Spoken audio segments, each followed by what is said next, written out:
90 do curso de filosofia. Hoje pensaremos a partir de Rousseau, de sua história e de suas ideias políticas fundamentais. Rousseau é um filósofo, um escritor e um músico do século XVIII, completamente do século XVIII.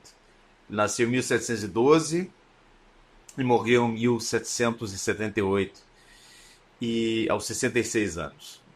E ele veio de uma família de classe média baixa, na Suíça. Sua mãe morreu, né, pouco tempo depois de dar à luz, morreu de complicações no parto.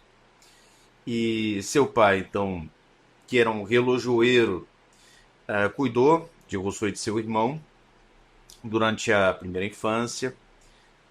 E acontece que seu pai, e, na verdade toda a sua família, né, que vinham de Genebra, toda a sua família, por parte de pai, era ligada à política, né, às associações de trabalhadores, de relojoeiros. Seu avô era relojoeiro também. Então eles eram muito ativos politicamente. E isso, eventualmente, os colocava em problemas com o poder constituído. E isso também levou Rousseau, desde pequeno, a participar de reuniões políticas e com seu pai, né, e a fazer leituras, inclusive, muito maduras politicamente. Então, a presença nessas reuniões, a presença de Rousseau, do jovem Jean-Jacques Rousseau, em reuniões, inclusive da própria milícia popular, causou uma profunda impressão a Rousseau, assim como a leitura, por exemplo, de Plutarco, então da história política grega e romana, né, e a reflexão que ele fazia com seu pai sobre os grandes homens e sobre a busca da liberdade política numa república. Tudo isso provocou em Rousseau e no jovem Jean-Jacques Rousseau um desejo de liberdade. Agora, o seu pai não era assim uma pessoa muito controlada com os gastos, nem com a política, nem com os gastos, nem com os hábitos. E, de fato, a casa onde eles habitavam era da família da mãe de Rousseau, de Jean-Jacques Rousseau, né, a família da esposa falecida. E quando Rousseau tinha 5 anos, o pai decide vender aquela casa e, a princípio, a parte principal da herança ficaria para os 2 filhos, os 2 meninos, mas o pai acaba gastando boa parte. E Rousseau só vai ver um pouquinho da herança da mãe, de fato, quando ele já tinha mais de 25 anos, aos 27 anos. E o pai acaba abandonando, a rigor, Rousseau, né? O pai era Rousseau também. O pai acaba abandonando seus filhos e o jovem Jean-Jacques acaba ficando solto muito cedo na vida. E como é que, na verdade, a vida de Rousseau é uma vida de um filósofo, de um escritor, de um homem de letras e de um músico, que é extraordinariamente bem conhecida, né? Particularmente bem conhecida, muito mais do que a maioria dos homens de letras, porque no fim de sua vida ele escreveu 2 livros, um bem grande, outro mais curtinho, que foi interrompido por sua morte. 2 livros nos quais ele conta em detalhes a sua perspectiva dos eventos que aconteceram na sua vida. E o primeiro desses livros são As Confissões, e o segundo é Os Devaneios de um Viajante Solitário, de um Caminhante, né, solitário. E é muito interessante que as Confissões começaram a ser escritas em 1669, né, publicadas na verdade terminadas, não foram publicadas em 1670, só foram publicadas depois da morte de Rousseau, em 1882, enfim, 3, 4 anos depois da morte dele. E Os devaneios do Caminhante Solitário foram escritas já nos seus últimos 2 anos de vida e interrompeu-se justamente com sua morte. Interromperam-se, né, com sua morte. E as Confissões de Rousseau são um calhamaço de mais de 600 páginas, no qual Rousseau desnuda-se. Aliás, é muito interessante, é um belíssimo livro, no qual ele desnuda-se, inclusive conta todos os. Não, não, ele não esconde nada, nem mesmo aquilo que era ofensivo em matéria de costumes, em matéria de sexualidade, nada disso, ele esconde nada, não esconde nada. E o livro começa com a sua primeira infância, com aquilo que contaram para ele, que inclusive inventaram uma história, ele nunca soube, mas inventaram uma história em relação à relação do pai com a mãe, né? Enfim, a mãe não era uma pessoa moralmente, vamos dizer assim, moralmente isenta, né? O pai da mãe, o seu avô materno, já havia sido condenado por, por questões de natureza moral, por questões de natureza de ter relações fora do casamento e tudo isso. Sua mãe também tinha, né, algumas questões em relação a isso. E, de fato, o Rousseau vai contando, desde a sua infância, desde aquilo que contaram para ele, né, e ele vai contando tudo o que acontece. E ele tem uma vida extraordinariamente rica, né, extraordinariamente rica. E muito cheia de reviravoltas, e cheia de acontecimentos, e cheia de traições, e cheia de fugas. Então, trata-se realmente de um livro muito extraordinário. Agora, esse gênero literário das confissões, que de fato começa com Agostinho de Hipona, com Santo Agostinho, no século IV, é um gênero muito, muito interessante. E por que eu digo que esse gênero começa com Agostinho no século IV? Os escritores não escreviam anteriormente sobre. Sim, todavia escreviam sempre apresentando-se de modo limpinho, né? Apresentando-se de modo uma autobiografia era sempre escrita com o propósito de se defender de alguma acusação ou de, enfim, de mostrar como, diante de todos os obstáculos, né, o autor foi capaz de ser virtuoso, de agir com virtude, de ser nobre, tudo isso. E Agostinho, quando escreve as suas confissões, não esconde, quer dizer, ele revela algumas passagens um pouco polêmicas, um pouco sujinhas da sua vida, né? Então todos nós lembramos a passagem que ele conta que quando ele era adolescente ele roubava frutas na casa de um vizinho, né? E depois ele conta que ele viveu amancebado com uma moça, né? E teve até um filho com ela, e o Adeodato, se eu não me engano, o nome dele, né, da criança, e depois ele ia se casar, inclusive, com uma moça, antes de decidir virar padre, e aí ele já era cristão, havia se convertido, e iria se casar com uma moça, e só estava esperando essa moça cumprir a idade mínima para a realização do casamento. A idade mínima para o casamento em Roma era de 12 anos. Então, para nós, evidentemente, isso é muito escandaloso. Meu filho tem 13, não tem capacidade nenhuma de casar com a idade dele, né? Mas na época, uma moça de 12 anos podia se casar em Roma. Levando-se em consideração, deve-se levar em consideração também que a expectativa de vida média de uma pessoa de uma classe baixa, de uma classe popular, era muito curta. Então, a partir do momento em que a pessoa pudesse, principalmente as mulheres, as moças, pudessem ter filhos, entrassem na adolescência, já se considerava que já estava pronta para, enfim, para ter uma prole, para fazer com que a cidade crescesse, né? Enfim, de todo modo, o Agostinho conta esses fatos todos nas suas confissões.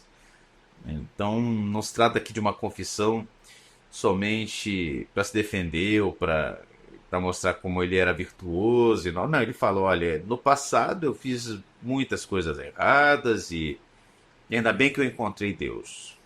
E aí, então, a partir do meu encontro com o Cristo, né, com Deus e com o Cristo, da minha conversão, a partir enfim, das orações de minha mãe, Mônica, eu pude me converter e agora encontrei o caminho da verdade e da virtude, porque a minha vida não foi nada virtuosa antes disso. Então, trata-se de fato da primeira autobiografia, da primeira confissão, né, na literatura universal. Uma confissão que é filosófica, inclusive lá para o final do livro. A discussão se torna realmente muito filosófica, e Agostinho discute sobre, né, discorre sobre o tempo, discute outras questões, mas essas confissões de Agostinho não são nada perto das confissões de Rousseau, né? E as confissões de Rousseau são escandalosas, realmente.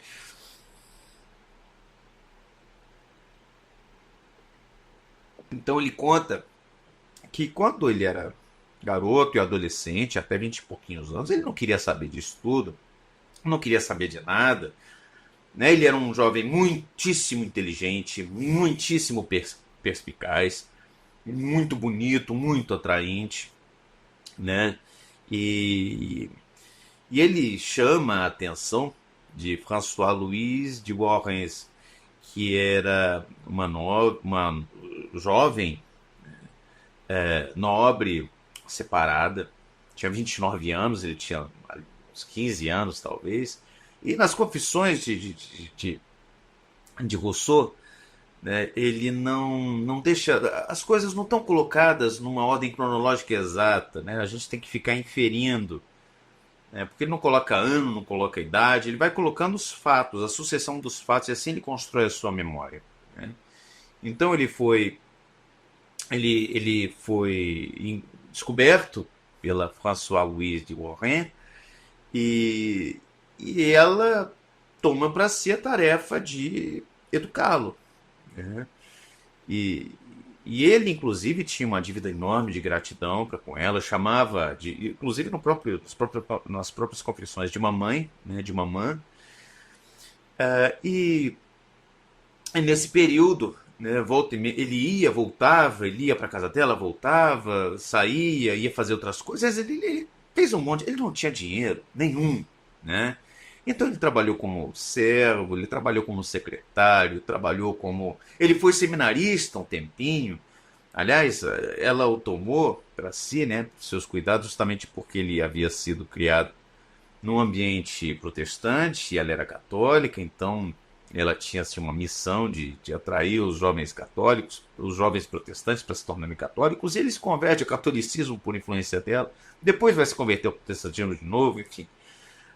Então ele foi seminarista por um tempinho, ele foi tutor e ele foi também gravador de metal, né? Ele trabalhava com metal e essa era a profissão que ele aprendeu, na verdade. Ele foi assistente foi a primeira profissão dele.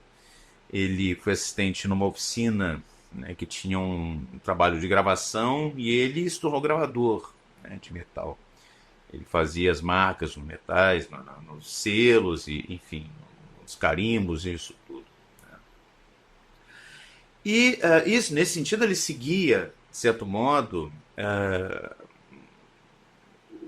o caminho de sua classe social de família, né, de trabalhador urbano, né, enfim.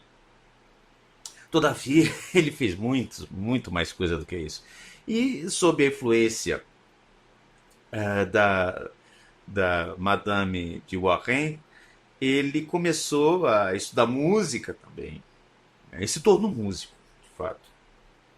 Acontece que aos 20 anos, então, ela acaba seduzindo o jovem Jean-Jacques Rousseau e eles se tornam amantes. Ela o contrata para funções administrativas de sua casa, né? Enfim, de seu palácio.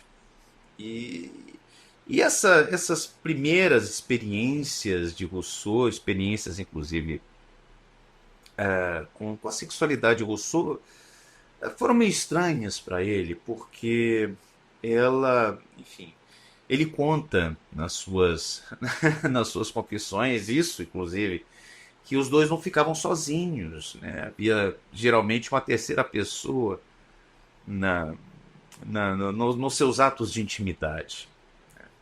Enfim, então tudo isso o Rousseau contava. E contava, e conta de forma aberta, o que é muito estranho. Então, Rousseau, a partir dos 20 anos, pela influência da Madame de Warren, ele começa a de fato se interessar por aquela vida mais cultivada que ele via ali, né? Que ele via na sua protetora, que ele via nas pessoas que frequentavam os salões. E ele era simplesmente uma imagem que nós podemos fazer de Rousseau nesse momento é a de um jovem Dorian Gray, aquela personagem de Oscar Wilde. Então, um jovem muito bonito, muito inteligente, inculto, mas com uma tremenda ambição, pobre, mas com uma tremenda ambição, diferentemente de Oscar Wilde, que é de Dorian Gray, né, que era rico, era um jovem rico. Mas aqui nós temos uma primeira semelhança de várias que nós podemos indicar aqui. Uma primeira semelhança de Rousseau com personagens da literatura. Porque a vida dele é extremamente rica. Extremamente rica. Muito bem. Aos 20 e poucos anos ele começa a estudar filosofia, começa a estudar matemática, começa a estudar música mesmo.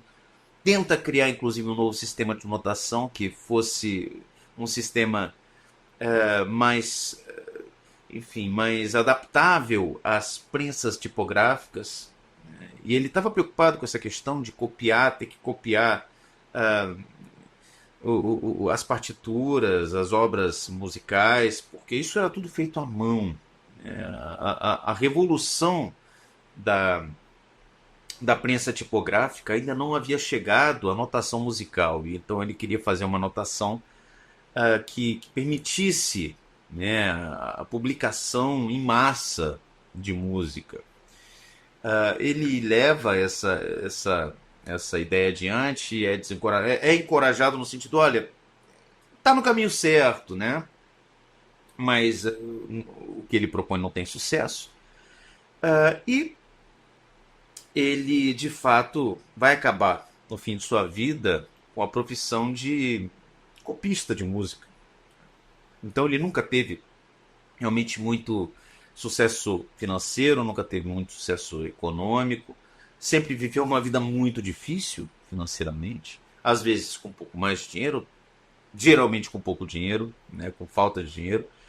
E de fato ele recebe uma herança, né, lá para os 25, 27 anos, recebe uma herança de sua família, por parte de mãe, né, porque o pai já havia gastado a herança toda dele. E o que ele faz com esse dinheiro? Ele pega praticamente todo o dinheiro e entrega a Madame François Louise de Warren, porque ela, pelas despesas que ela teve com ele, né, ele falou: olha, eu preciso te entregar esse dinheiro porque eu não quero ficar devendo nada a você, né? Eu quero pagar essa dívida, que ela nunca cobrou, evidentemente, mas que ele se sentia na obrigação. Ela o mostrou, ela mostrou para ele o mundo da arte, da literatura, da música. De fato, foi a pessoa que uma pessoa central na vida do Rousseau, que foi uma grande mestra de Rousseau, né? Enfim, sem essa figura, Rousseau talvez tivesse, talvez jamais, e provavelmente jamais teria aparecido para o mundo das letras, da filosofia, da literatura e da música. Enfim, um pouco mais tarde, né, o Rousseau conhece a mulher que será sua grande companheira na vida, Thérèse Levasseur, que, que era uma pessoa de uma classe social também ainda inferior à de Rousseau, né, e que tinha que sustentar. Ele a conhece, ela tinha 22, 23 anos, uma jovem tímida, né, não especialmente bonita, mas que chama a atenção do Rousseau pela sua honestidade, pela sua transparência, né?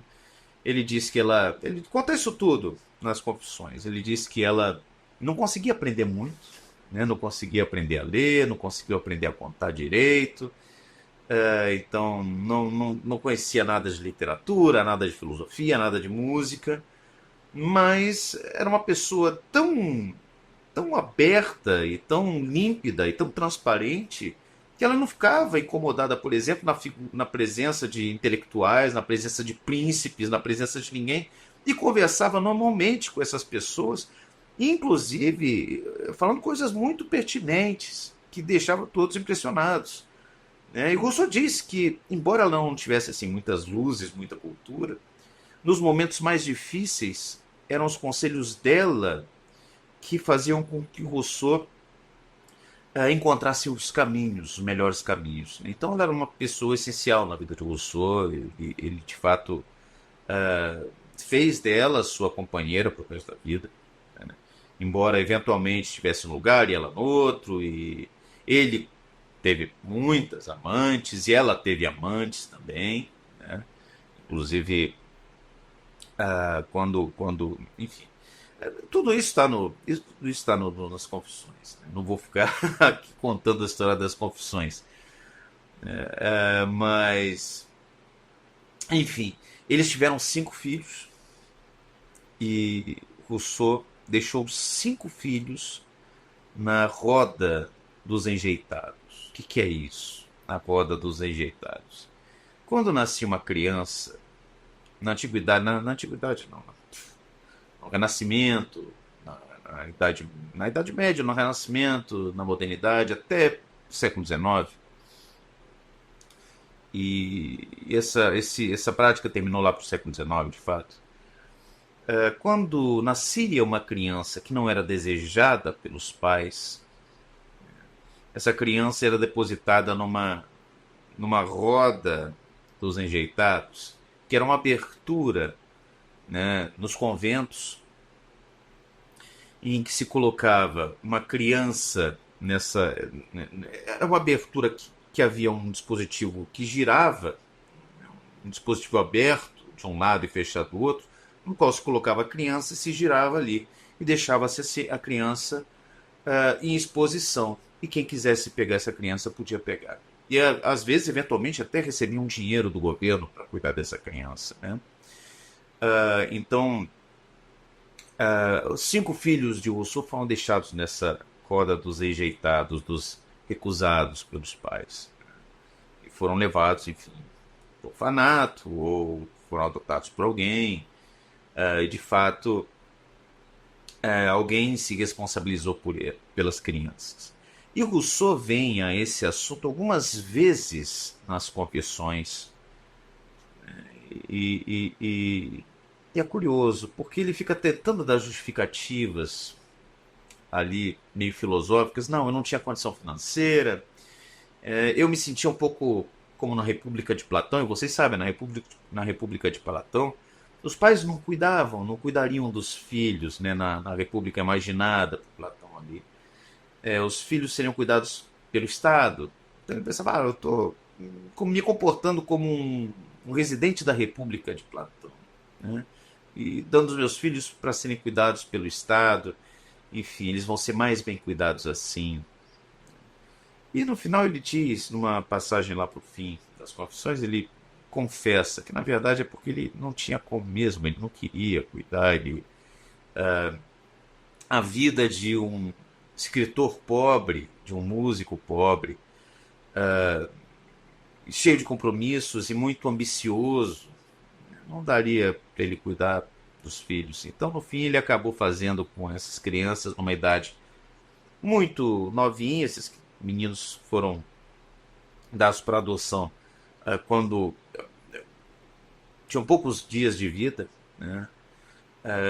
Aconteceu a mesma coisa que ele havia sofrido. Ele fez com seus filhos a mesma coisa que ele havia sofrido de seu pai. Quando ele já era um pouquinho mais velho, ele foi abandonado pelo pai, né? Então, esse abandono, esse ato de abandono dos filhos é um ato por ele sofrido e por ele perpetrado. Enfim, aliás, essa foi uma grande acusação que ele sofreu quando escreveu um belíssimo livro de pedagogia, um lindo livro de pedagogia chamado Emílio. E ele escreveu Emílio quando ele tinha 50, ele publicou quando ele tinha 50 anos, ele considerava que era sua obra-prima. E ele propõe uma educação humanista, ele propõe que as mães devem cuidar dos filhos, devem amamentar os filhos, né? E ele dizia que os pais precisavam ficar atentos aos filhos, para que a humanidade se realizasse em cada criança na sociedade. E aí ele foi muitíssimo criticado, porque como assim você... E ele não fazia, ele não escondia de ninguém que ele havia dado os filhos para adoção, tinha colocado na roda os filhos. Colocar na roda, inclusive, essa expressão provavelmente vem daí. Colocar na roda é dar para adoção, dá para quem quiser levar. Então ele havia colocado na roda seus filhos e estava defendendo que os pais cuidassem dos filhos. E ele tinha um certo remorso. Volta e meia, né, ele apontava que ele sentiu esse remorso algumas vezes. Nas confissões ele diz isso, né, que ele achava que devia ter cuidado dos filhos. Só que não cuidou. E aí alguém que não cuida dos filhos propõe num livro sobre cuidado com as crianças que os pais deveriam cuidar dos filhos. As mães deveriam amamentá-los e tratar os filhos com todo carinho, todo cuidado, de modo natural. Esse argumento ad hominem foi usado contra Rousseau por seus detratores, por seus inimigos. E ele fez muitos inimigos, inclusive importantes na cultura, né? Um sujeito que fazia questão de sempre tentar detonar o Rousseau era o próprio Voltaire, com quem Rousseau no começo trocava cartas de modo muito amistoso. De repente os dois começaram a brigar e Voltaire fazia de tudo para atrapalhar o Rousseau. Diderot é outro, Rousseau até contribui um pouco com a enciclopédia, mas logo depois Diderot e Rousseau brigam, né? O Hume, enfim, foi um filósofo de quem já falei aqui agora há pouco, né, há poucas aulas, que quando Rousseau estava sendo ameaçado de prisão em todos os lugares, inclusive por causa do Emílio, né, que entrou no Index Prohibitorum, o David Hume chama Rousseau para ir para a Inglaterra, vamos para a Inglaterra. Aí Rousseau vai e fica lá na Inglaterra com Hume. É instalado na Inglaterra e Hume, inclusive, elogia muito Rousseau. Na viagem, Hume diz, olha, estava chovendo muito e o Rousseau fez questão de ficar ali no convés, tomando chuva, tomando vento. Que homem admirável, né? Que fortaleza, no frio, na chuva. E ele lá ficou, né, sem reclamar, né? E Hume diz que é um dos homens mais educados, gentis, polidos que ele já conheceu na vida, né? E o que acontece é que o Rousseau tinha inimigos em todos os lugares e começaram a plantar, né, inimizade entre os dois, e os dois não habitavam exatamente a mesma casa, os dois trocavam cartas, e quando as pessoas souberam que o Rousseau estava com planos de escrever as suas memórias, as suas confissões, as pessoas ficaram aterrorizadas, porque todo mundo tinha histórias difíceis com o Rousseau, né? O Rousseau participava de, enfim, Rousseau participava de orgia com as pessoas da alta sociedade francesa, e Rousseau fazia, tava lá com todo mundo nas picuinhas todas e tudo isso. Então todo mundo tinha alguma coisa para esconder, inclusive o Rousseau escreveu essas confissões, só fazendo um parênteses, em 1669, e começou a fazer essa leitura das confissões para os amigos. Então os amigos começaram a frequentar a casa do Rousseau, falaram, vai levar umas 5, 6 horas. Não, eles ficaram dias, durou 17, 18 horas a leitura das confissões, e ele queria publicar. Na verdade, a própria leitura das confissões foi proibida judicialmente, porque uma das nobres envolvidas nos escândalos, né, que o Rousseau contava, proibiu judicialmente para não manchar sua honra, proibiu que ele lesse aquele livro, proibiu sua publicação, e enfim, não pôde publicar, né? Então, com isso, as pessoas começaram a plantar informações desabonadoras em relação ao Rousseau. E Rousseau era pobre naquele momento, não tinha dinheiro. E acontece que quando ele ia pegar as cartas nos Correios, ele precisava pagar para os Correios. E ele recebia muitas cartas, e ele reclamou disso com o Guillaume. Ele falou, Guillaume, eu, eu não consigo nem pegar essas cartas porque eu não tenho dinheiro, né? E o Guillaume falou, não, faz o seguinte, eu tenho dinheiro, eu pego essas cartas para você. Você reclama, ele reclamou também que tomava muito tempo e tal. Eu pego essas cartas, eu pego, leio para você e passo para vocês que forem realmente importantes, né? E o Rousseau falou, beleza, tá bom. E o Hume então ficou controlando as cartas do Rousseau na Inglaterra.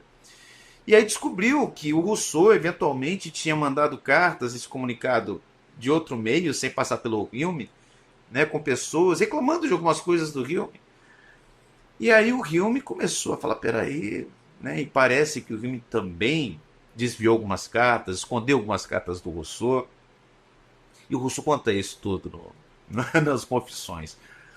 E aí a crise entre os dois se instaurou, né? E o Hume foi instado a fazer uma publicação contra o Rousseau, já se defendendo de possíveis acusações. Rousseau, sabendo disso, é desencorajado a responder, né? Então o Rousseau não responde à carta do Hume, que ele publica contra o Rousseau. E nesse meio tempo, a Thérèse estava indo se encontrar e ficar com o Rousseau na Inglaterra. Só que estava indo levada por um amigo de Rousseau, né, que havia inclusive pedido autorização para se comunicar em privado com ela, mandar cartas para ela. Rousseau, posso mandar cartas para sua Thérèse? Né?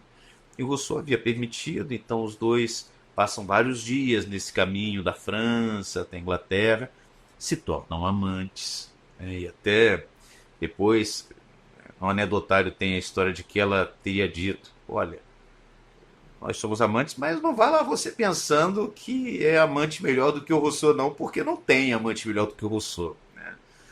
Enfim, e o Rousseau se encontra com ela, e ela sugere que Rousseau não responda, olha, vamos embora, vamos sair daqui em silêncio, né? Vamos abandonar a Inglaterra. Ele vai embora para a França de novo.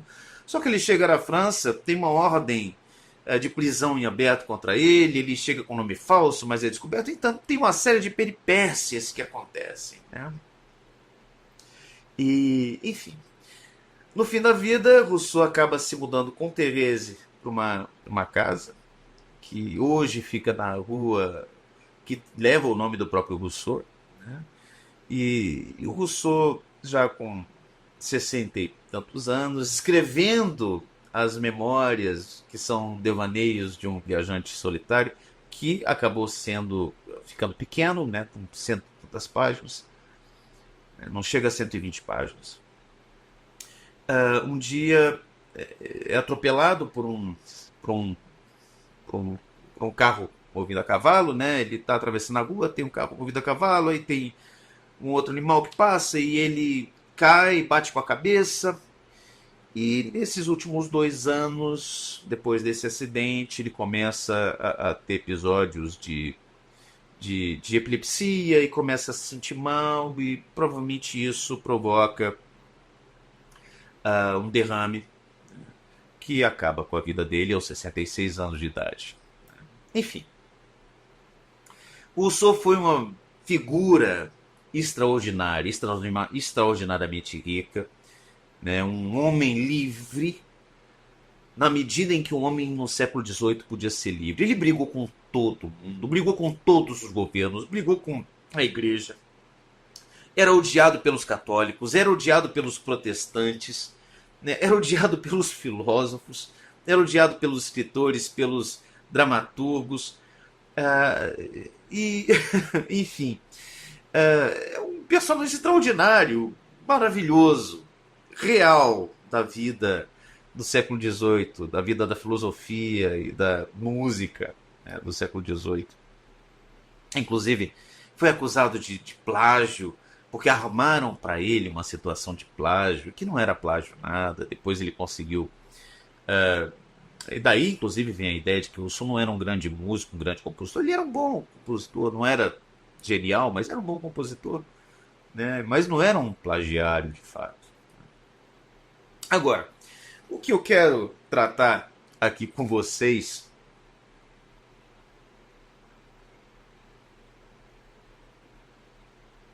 nesta 90ª aula do curso de filosofia, depois de fazer essa introdução da vida do Rousseau, eu sugiro leiam esses 2 livros nessa ordem. Primeiro, leiam as Confissões, é um calhamaço. Tem disponível online, tem disponível em PDF.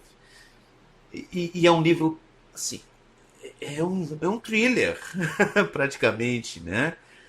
É um thriller de ação e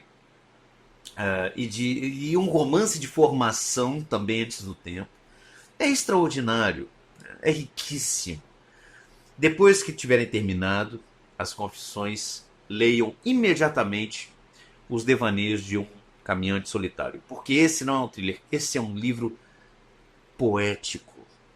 Então, assim, a minha percepção é a obra-prima de Rousseau. É um livro poético, é um livro maravilhoso, maravilhosamente bem escrito, por um homem já no final de sua vida, continuando as suas confissões a partir do momento que parou e aprofundando os dramas da sua existência. É lindo, é lindo, é lindo realmente. Tá? Para mim é um dos livros mais verdadeiros da história da literatura universal.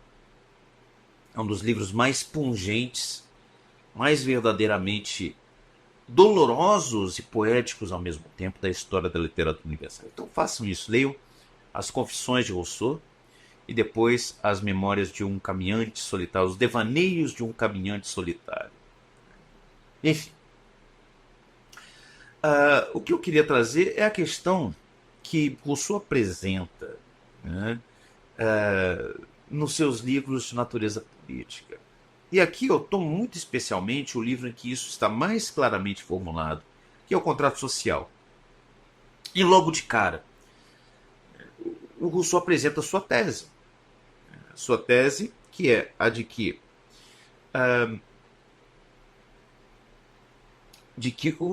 todo o progresso social e cultural, todo o progresso econômico da humanidade não produziram um desenvolvimento moral do homem. Pelo contrário, produziram uma queda moral do homem, uma degradação moral da sociedade. E esse é o pano de fundo do contrato social. Então, Rousseau parte aqui de um artifício que foi utilizado por Thomas Hobbes e por John Locke. Então nós podemos inscrever Rousseau numa tradição que vai de Thomas Hobbes, passa por John Locke, chega até ele, que é a tradição do contratualismo. O artifício que ele utiliza, que é um artifício heurístico, por assim dizer, é o artifício do contratualismo político. O que é o contratualismo? É a ideia de que as pessoas, antes de haver uma sociedade organizada, uma sociedade civil, viviam num estado de natureza. E as pessoas, por alguma razão, que cada filósofo, cada um desses três filósofos apresenta de modos diferentes, as pessoas teriam instituído um pacto social ou um contrato social. E a partir desse contrato social se estabelece um Estado. É claro que isso é uma fantasia. Né? Isso é uma concepção mais pedagógica e mais heurística do que uma concepção histórica factual. Tá? Embora haja algum fundo de verdade, mas é uma verdade simbólica. As coisas não aconteceram literalmente dessa maneira. Aconteceram simbolicamente dessa maneira com o progresso de o desenvolvimento histórico de muitíssimas gerações. Tá? Muito bem.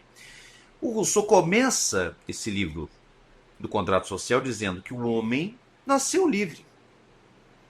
Todavia, em toda parte, ele está acorrentado, está aprisionado.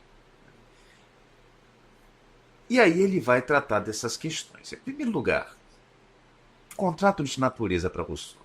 Vamos pegar aqui, de forma didática, o contrato de natureza para Hobbes, para Locke e para Rousseau. Nessa ordem, Hobbes, Locke e Rousseau. Né? O Hobbes, Locke e Rousseau. Deixa eu ver qual é a ordem que vocês estão lendo. Vocês leem de cá para lá. Então é o contrário do que eu faço aqui quando eu estou dando aula. Primeiro Hobbes, depois Locke. Primeiro Hobbes, depois Locke, depois Rousseau. Contrato social, o estado de natureza para Hobbes, né, era uma situação de guerra de todos contra todos. O homem é o lobo do homem. Em estado de natureza não há nenhuma defesa do homem contra o mais forte. Então, o homem está numa situação de guerra, se não há um estado forte. Para Hobbes. Para Locke, o homem não está numa situação de guerra. Está numa situação em que há certas leis naturais que o homem intui. O homem percebe, por exemplo, que ele não quer ser morto, então ele não vai matar ninguém. Ele não quer ser roubado, então ele não vai roubar ninguém. Então existe uma certa relação de paz entre os indivíduos no estado de natureza.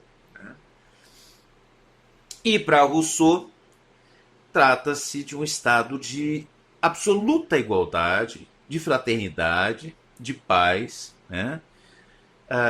Um estado em que não há, de fato, a violência entre as pessoas. Então o homem é bom no estado de natureza para Rousseau. Para Locke é violento, é agressivo, é destruidor. Né? Para Hobbes é violento, agressivo, destruidor. Para Locke não é nem bom nem mal, é racional simplesmente. E para Rousseau é bom. E aqui nós podemos lembrar de uma personagem muito interessante de Matiz Rousseauiana, né? Que é o Peri, do clássico do romantismo brasileiro, o Guarani, escrito pelo José de Alencar. E o Peri é um índio, né? Aliás, a história do Guarani é muito interessante porque acontece na região que depois vai ser Teresópolis. Né? O rio Paquequera, do qual fala José de Alencar, é justamente o rio Paquequera que cruza a cidade de Teresópolis. Né? E ali, de fato, havia guaranis. Né? Há um bairro até que se chama Granja Guarani, que fica logo na entrada da cidade. É um lugar muito bonito. Então, o que acontece é que o José de Alencar não conhecia os índios. Né? Ele não sabia como é que eram os índios. Mas ele toma a ideia do índio a partir de Rousseau, que também não conhecia. Na verdade, talvez conhecesse os índios, porque naquela época havia uma prática que hoje nós consideraríamos absurda, mas que era realizada no século XVI, XVII, XVIII, de levarem índios brasileiros, por exemplo, para os salões de Paris, como curiosidade, como se fosse quase um zoológico humano. Então eles levavam os índios para os salões e os índios estavam lá, peladões, tranquilos, não eram cristãos, nunca tinham ouvido falar de cristianismo, não falavam inglês, não falavam francês, não falavam português, não falavam língua nenhuma conhecida, né? E achavam tudo legal e gostavam de comer e não tinham vergonha, não tinham medo. Então o Rousseau olhou provavelmente para aquelas pessoas ali e falou: olha, o homem em estado de natureza é assim, é puro, é ingênuo, né? Como esses índios. É claro, ele não sabia que entre os nativos aqui da América do Sul havia guerra, havia mentira, né? Havia traição, havia tudo que há na vida humana, porque nós somos todos iguais, né? O que nos diferencia é a cultura. Mas sob a cultura, somos todos iguais e a cultura é construída sobre a nossa natureza humana, né? Então somos todos iguais. Ele não sabia, o Rousseau não sabia disso. E pensava que o índio era puro, era ingênuo, totalmente ingênuo. Claro, diante de uma sociedade completamente diferente, você é ingênuo porque você não sabe como aquilo funciona. Do mesmo modo que o bispo Sardinha, quando chegou ali naquela praia dos índios antropófagos, ele era ingênuo. Ah, cheguei aqui, os índios, legal, eles vão me tratar bem. Trataram, até o momento dele ser comido, né? Então, enfim. O Rousseau possivelmente teve essa ideia do bom selvagem, do homem que nasce bom e depois a sociedade o corrompe, né? Tendo acesso a esses índios brasileiros. E não esqueçamos de que a França teve, em várias ocasiões, interesse aqui no Brasil, né? A história da França Antártica, do Ville-Gagnon, enfim, há várias histórias. Muito bem, os franceses foram expulsos, né, do Rio de Janeiro por uma aliança entre os portugueses e algumas tribos indígenas e tudo isso, né? Então essa é uma figura literária curiosa que vem daí, né, que foi utilizada no romantismo brasileiro e que nós podemos, inclusive, talvez, fazer um movimento um movimento dialético até, e entender o próprio Rousseau a partir daí, porque o Peri é uma personagem muito interessante. Vocês vão lembrar, devem ter lido. O Peri era um índio, um índio guarani muito inteligente, muito bravo, corajoso, um verdadeiro cavaleiro medieval, com muita honra, né? E ele se apaixona pela Cecília, pela Ceci, a filha do senhor daquelas terras, do senhor branco português daquelas terras. E claro que não há uma relação possível entre os dois no começo, né? Porque como assim um índio vai casar com a minha filha? Ah, claro que não. Mas ali aquele senhor português começa a ser atacado pelas tribos inimigas e o Peri vai mostrando o seu valor, defendendo a cidade não, defendendo a casa, defendendo a família, né, como um bom cão de guarda, como um bom cavaleiro medieval cheio de honra, protegendo o seu senhor, até que ele é tão corajoso e tão nobre que o pai da Ceci até pensa: olha, ele pode fazer parte da família, ele pode casar, pode se casar com a minha filha, desde que o quê? Desde que ele se converta e seja batizado. E o Peri olha e fala: ah, só isso? Tá bom. Ué, claro, na hora. Para ele não importava. Ah, quer me batizar, me batiza, eu quero é Ceci, né? E o Rousseau também teve algumas situações em que ele mudou de religião assim, conforme as necessidades, as circunstâncias, né? Porque pouco importava a religião para ele. A rigor, a religião tinha um valor social, né? Não tinha um valor realmente metafísico. Assim como para Peri não tinha nenhum valor metafísico. É uma outra personagem, antes de continuarmos, que podemos aproximar ao Rousseau, com todas as suas peripécias, pode ser a personagem mais polêmica da literatura brasileira, né? E que é uma personagem curiosíssima, que é a do Macunaíma, do Mário de Andrade. O herói sem nenhum caráter, significa não é nem mal nem bom, ele não tem caráter nenhum. E ele vai vivendo de acordo com aquilo que o mundo vai se apresentando, antropofagicamente. O Rousseau foi um pouco antropófago, né? Ele, ele foi um pouco macunaímico na sua vida, tentando se encontrar, tentando encontrar um meio de viver e ao mesmo tempo ter algum conforto, e ao mesmo tempo sustentar, né, a Therese e a família da Therese. A mãe da Therese foi morar com ele, e a Therese tinha uma família numerosa e tal. E até num caso muito interessante do primeiro encontro deles, né, o primeiro encontro amoroso, eles estavam interessados um no outro, e, e eles estavam com um jogo de sedução ali, mas a Therese sempre estava assim: não, mas é porque eu não sou digna de você, né? Não, você não vai querer me aceitar. E o Jean-Jacques Rousseau já estava assim: ela deve ter alguma doença, ela deve ter alguma sífilis, ela está fazendo isso porque ela, evidentemente, está apaixonada por mim, mas ela não quer que eu fique doente, né? Ele já estava pensando isso, ele conta isso nas confissões. E aí, num dia lá, ele realmente fala: Tereza, o que está acontecendo? E ela fala: não, é porque eu não sou mais virgem, né? Eu fui seduzida por um canalha no fim da minha adolescência e eu perdi a minha virtude com ele, né? Então eu já tive uma experiência. Eu não sou mais virgem, você não vai me querer. E aí ele olha, ele conta que ele ri e fala: deixa a virgindade lá para Paris, para os parisienses, vamos parar com isso. Então é só isso.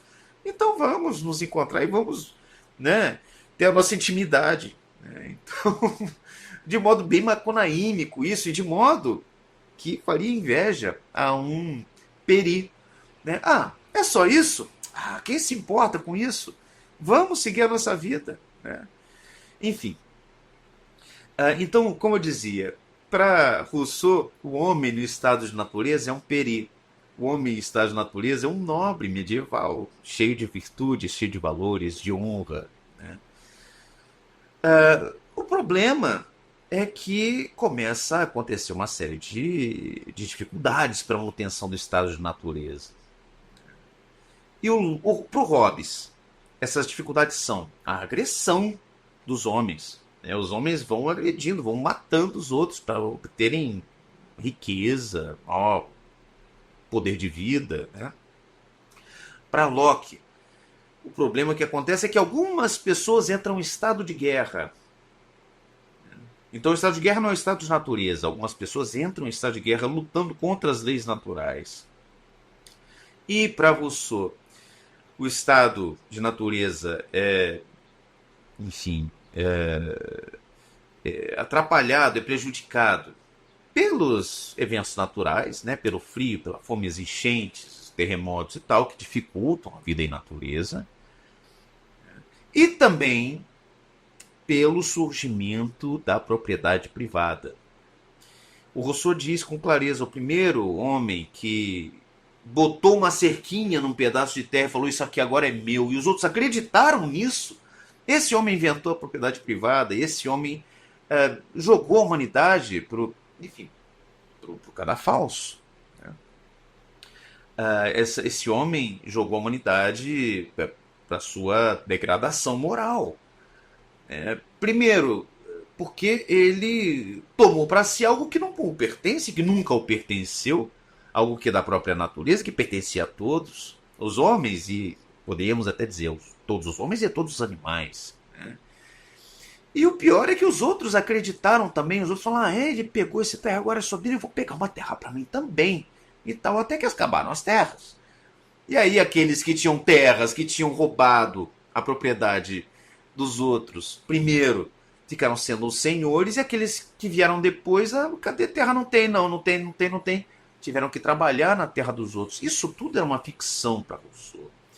É uma ficção que provocava a desigualdade, a violência e a escravidão e o domínio do homem sobre o homem. E isso exigia, então, uma reação da sociedade. Para Hobbes, essa reação foi um pacto social no qual todo mundo cede todos os direitos para um rei, para um soberano. E esse soberano instituiria as leis, instituiria um exército, instituiria o poder da força para manter a paz. É um soberano absoluto para manter a paz. Para Locke, essa situação que atrapalha o estado de natureza, né, ou seja, as pessoas às vezes entrarem em estado de guerra,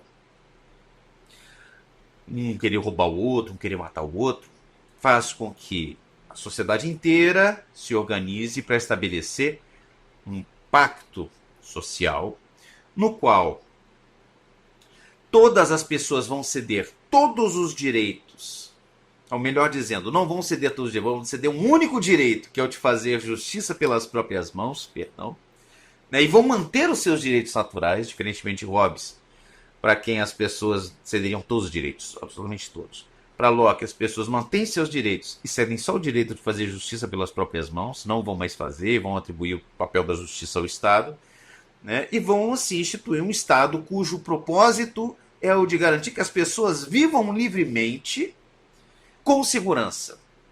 O papel do Estado para Locke é esse, é um cão de guarda, para proteger as liberdades das pessoas.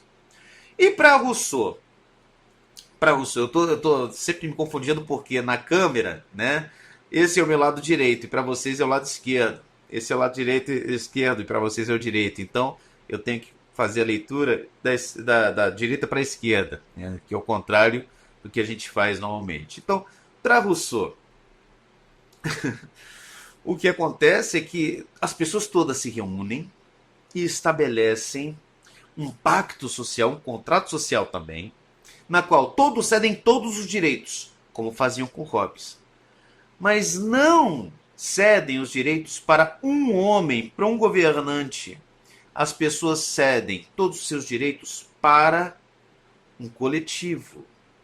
Na verdade, cedem todos os direitos para o Estado, para uma agregação, para um grupo social, que é o próprio Estado, né, do qual todas as pessoas fazem parte. Então, o soberano não é um indivíduo, né, como era para Hobbes. O soberano é a vontade popular. O soberano é o conjunto de todas as pessoas. É o povo que é soberano. Então, o Locke, o Rousseau, diz expressamente o seguinte. Eu vou dizer... É praticamente isso que diz. Eu vou fazer a citação de cabeça.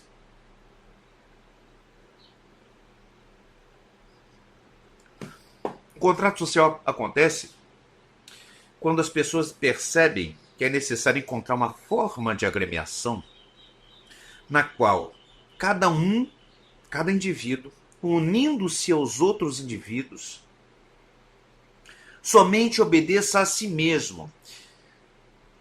A sua vontade diluída na vontade popular e, portanto, permaneça tão livre quanto antes.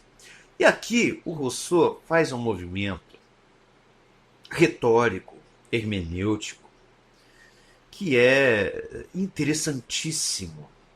Vejam bem, ele cria uma espécie de novilíngua, aqui, usando o termo de Orwell, uma newspeak. O Rousseau diz o seguinte: nessa associação, que é o Estado, todos os associados, todos os indivíduos vão abrir mão de todos os seus direitos em favor da comunidade, mas vão manter todos os seus direitos. Afinal, a comunidade é composta por ele também, por cada um deles, né? E pela vontade somada de cada um deles. Então, cada um se põe ali nessa associação sob o comando supremo da vontade geral, da vontade popular. E essa vontade popular tem em cada membro uma parte que representa o próprio todo. E essa vontade popular é indivisível. Isso significa que você pode ter as suas opiniões pessoais. E pode expressar essas opiniões pessoais no momento de decisão.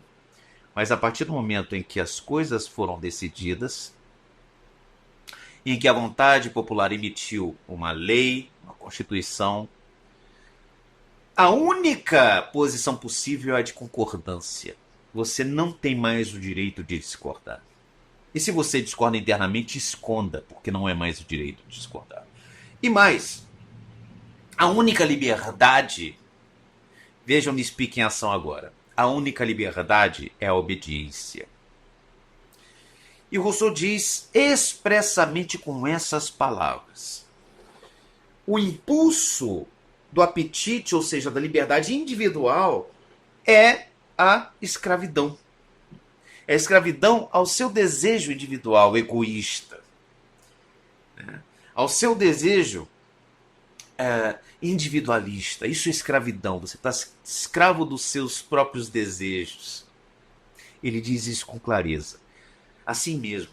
E a obediência à lei instituída por si mesmo, por você mesmo, né? Uma lei que foi prescrita por si mesmo, ou seja, a lei da vontade popular, ainda que eu discorde de tudo, mas eu pude participar da Constituição, né? Pude participar da instituição dessa lei, essa obediência à liberdade.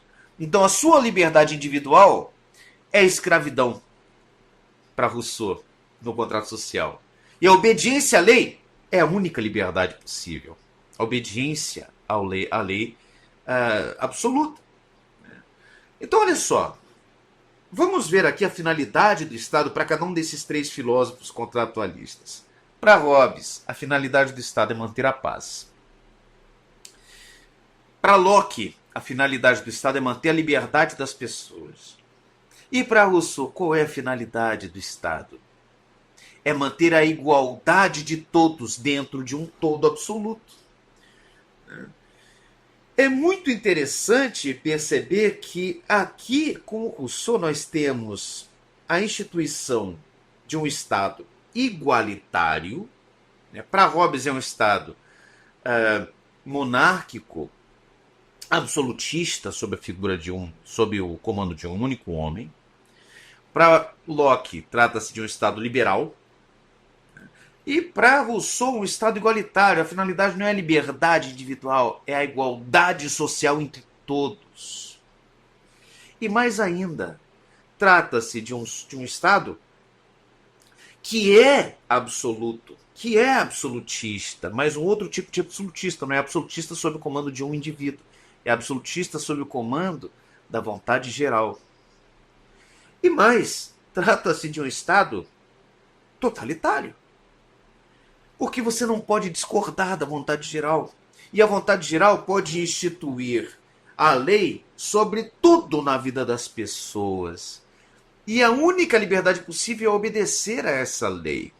Estão percebendo aqui onde a coisa vai chegar? Rousseau é o mais importante teórico do totalitarismo. É o teórico, um teórico de um proto-totalitarismo. A ideia da vontade geral é o que vai justificar, em primeiro lugar, o terror da Revolução Francesa, o período do terror de Robespierre, que dizia claramente que estava sendo inspirado por Rousseau, que morreu pouco antes da Revolução Francesa, né? Morreu 11 anos antes da Revolução Francesa acontecer. Robespierre, que era rousseauiano. Né? E essa ideia totalitária da vontade geral, que é a expressão da soma de todas as vontades populares, e que é uma vontade total, que vai inspirar as revoluções fascistas e comunistas no século XX. A ideia é essa. É um único todo, né, que constitui uma vontade geral, e ninguém pode pensar fora dessa totalidade. Se você pensa, esconda, porque você não pode discordar. Porque discordar dessa vontade geral é justamente o que há de mais terrível, né, para a própria sociedade. É o que há de mais terrível, mais perigoso para a própria sociedade. Você é um inimigo da sociedade se você discorda da vontade geral. Porque você, de fato, está discordando, inclusive, de si mesmo. Você está tendo um ato contra si mesmo. Rousseau cria o newspeak dos movimentos totalitários. Aqui num livro, um livrinho chamado Contrato Social. E é muito interessante agora percebermos como a obra de um escritor como Rousseau, que é um sujeito extraordinário, com uma vida extraordinária e um belíssimo escritor, né? Uma obra filosófica de um escritor pode ter uma influência que ele jamais imaginaria, né? Porque, no fundo, o Rousseau não está assim tão interessado, veja bem, em questões políticas como ele está interessado em questões pedagógicas. Para ele, os livros de política, de filosofia política, teoria política, como o Contrato Social, não são a parte mais importante de sua obra. Para ele, a parte mais importante de sua obra é a sua obra pedagógica. E, na minha visão de leitor, de professor de filosofia leitor, o que há de mais interessante do ponto de vista interno da obra de Rousseau, o que há de melhor na obra interna de Rousseau, na obra de Rousseau, são justamente os seus dois livros autobiográficos, que são a preciosidade literária. Agora, de fato, os seus livros de filosofia política são interessantes para compreendermos outras coisas, outros fenômenos que vieram a surgir depois deles. Mas eles são todos furados, são fracos filosoficamente. Enfim, o Rousseau é um grande escritor. Ele usa uma linguagem muito persuasiva, muito bonita, muito retórica. Ele é um frasista genial, né? Mas os seus livros de filosofia política não são. Eles são furadinhos, né? Como um queijo suíço, como o Rousseau era. Eles não se sustentam. Mas não importa, porque foram influentes e mudaram a história no nosso tempo. Ok? Enfim, esse é o Rousseau, uma figura muitíssimo interessante, um homem extraordinariamente, com uma vida extraordinariamente rica, embora um homem sempre pobre, mas com uma vida extraordinariamente rica, que escreveu um grande livro, um pequeno livro, geniais, né, autobiografias fantásticas e mais, inaugura, de certo modo, o gênero literário do romance de formação. Rousseau talvez tenha sido o primeiro romântico, né? Ele inaugura o romantismo literário com a defesa que ele faz no Emílio da necessidade de educarmos o sentimento também, né? E de não deixarmos que a razão tome conta da própria existência, né? Rousseau é um romântico e é um racionalista, é um iluminista e é um romântico também dialeticamente. Tá? Foi o primeiro expoente desse momento do anti-iluminismo, ok? E ele propõe uma ideia política que, depois de pouco mais de 100 anos, na verdade antes até, depois de 11 anos e depois de 100 anos, é uma ideia que vai ter uma consequência para a história da humanidade muito séria, né? Que é a ideia do totalitarismo expresso por uma vontade popular. Ok? Vamos ficar por aqui. Um abraço, uma boa semana. Tchau.